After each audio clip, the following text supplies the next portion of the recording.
Laurin Baumgardt, genau, der schon mehrere Fragen gestellt hat von der Rice University. Moment, ich mache eben ihr vor. Ist wahrscheinlich auch auf Englisch, so jedenfalls der Titel, genau, und ist auch Teil eines Promotionsprojekts an der Rice University in Houston, Texas, The Danger of Surface. We are looking forward to your presentation.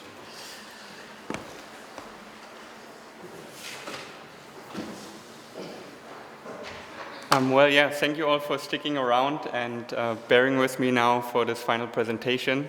I'm the last one standing between you and the dinner later on, so I appreciate it very much. And I'm also very grateful for the chance to present one of my chapter drafts to you today. And it has the current title, The Danger of Surface Aesthetics, an Ethnography of Upgrading Initiatives in Cape Town.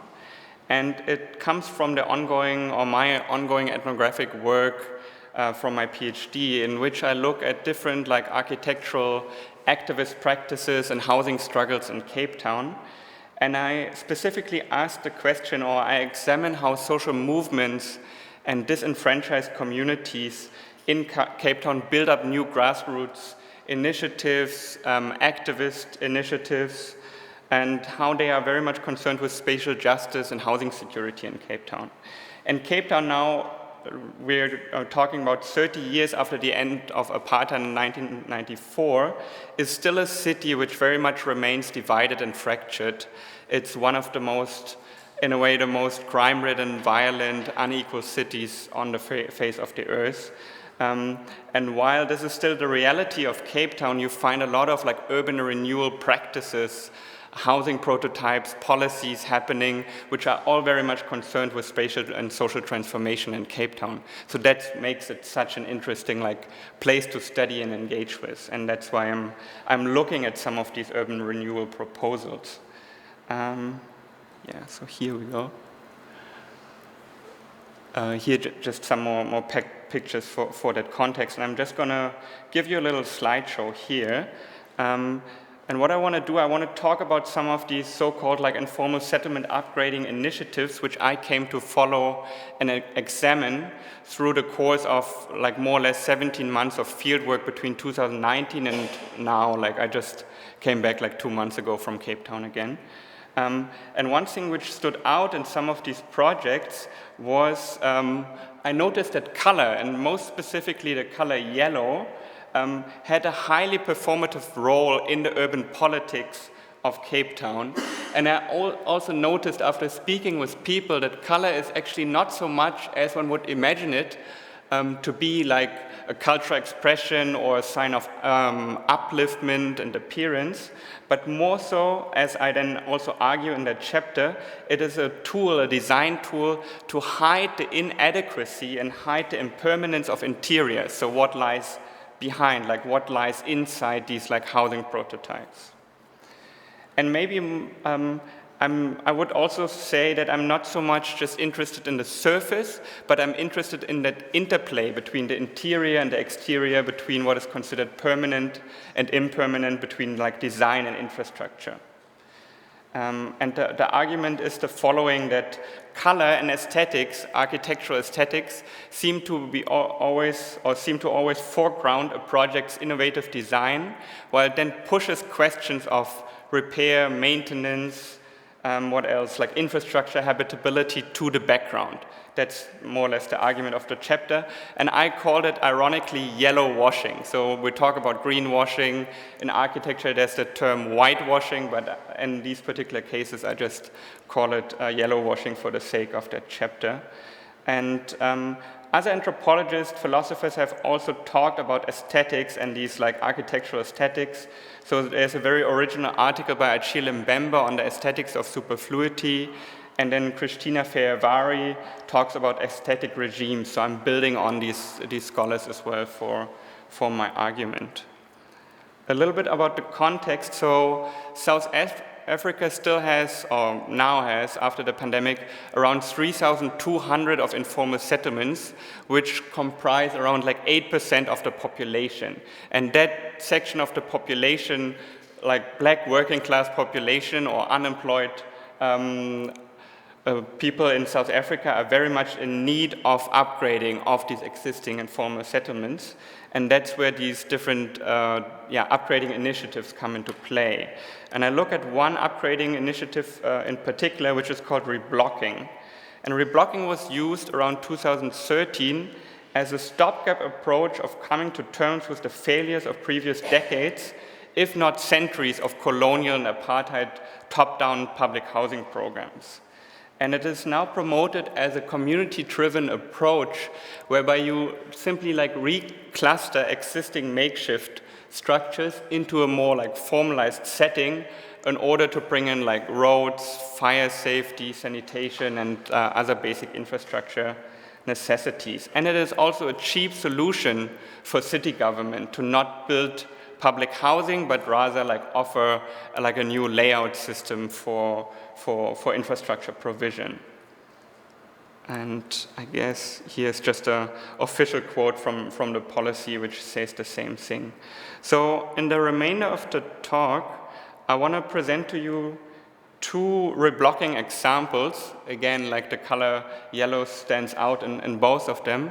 And one of them is, I would consider it maybe the most degraded, dehumanized version of that policy of reblocking, whereas the other one, which has also been ongoing around since 2011, 2012, could be considered the most experimental version of that implementation of that policy.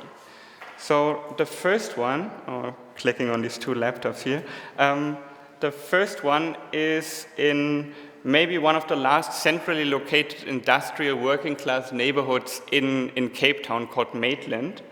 And it's actually a very small, or it was a very small informal settlement just comprising 24 families. And they were they had settled there out of pure necessity because they were facing evictions, were priced out of the real estate markets and so on, or found themselves in overcrowded settlements and then resettled there in this industrial working class neighborhood in Cape Town. And the city government back in 2018 had promised them to get an 8x8 layout, a plan which then was never written down and completely disappeared. So while the residents had first consented and given their approval to that 8x8 layout, it was later reduced to a 3x3 or 3x6 meter layout. And that's kind of the outcome of that new reblocked initiative, which was then built and implemented 2 years ago in 2022, which doesn't leave any spaces. So the passages here are less than a meter wide, and even the windows knock on the adjacent structures here. And I just wanted to read you a short passage from my chapter actually. So here's just some more pictures. Okay. On a sky blue spring day in late September 22, we had come to visit and support Anna on one of her worst days. I had joined Kashifa and Kenneth from a resident supporting social movement called Housing Assembly on the day that a city contracted engineer was busy plotting layouts on a newly flattened gravel foundation with white chalk and a pedometer in hand. As we arrived, a heated discussion ensued between the engineer, who was wearing a black cap and t-shirt with a bullhead on his belly, and some of Anna's neighbors from their small community. To visualize the size of their newly reblocked plots and future rooms, a group of neighbors had carried a queen-size mattress sealed in plastic across an adjacent grass field and placed it inside the white-marked layout. Ever more persistently, the engineer kept trying to convince the gathered crowd of mostly black women with their children and some bystanding men that they will be given opportunities and that they could easily accommodate themselves and their families in new zinc structures. The discussion got ever more heated. "They are throwing people in the corner," exclaimed Kenneth, the social movement's political educator, as he was visibly getting more impatient with the engineering guy. Turning to the residents with a loudish whisper, Kenneth added, "You must resist, there is no other way." That's where the passage from the chapter ends. And later on, the same activists took their frustration to the public. So that's Here is another comment from one of the activists, which they posted on Facebook, saying that the city is saying these structures will look nice next to the center which they're going to be built. This is another colorful blicky store representing the DA. This is what the shitty city thinks about the poor. The color makes you forget about safety, dignity, and tenure of occupation. So what she meant here with the last sentence is that this upgrading policy doesn't provide tenure security, doesn't provide material improvements to the people.